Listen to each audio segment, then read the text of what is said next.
I have a 2013 Ducati Multistrada where this rubber piece in the rear turn signals has torn. So what I did, the turn signal used to stick out quite a bit further.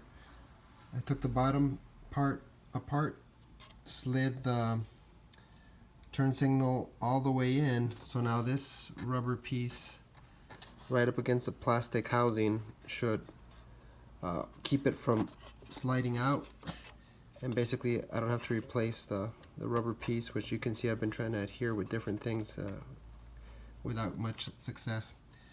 So I did the same thing on the other side so it would look even though this side is not really completely torn through.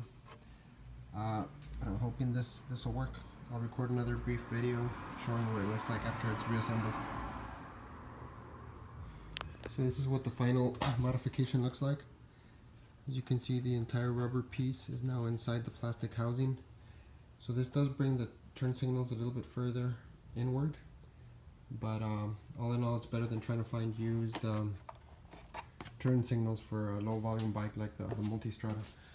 One of the challenges was getting these screws to line up and be tight again, because this plastic piece here is designed to sit into the rubber part, and now it's kind of sitting on the plastic. So I could take a Dremel tool and shave some of that plastic down, but this is not really designed to be sealed or waterproof anyhow, so I think it'll be fine like that.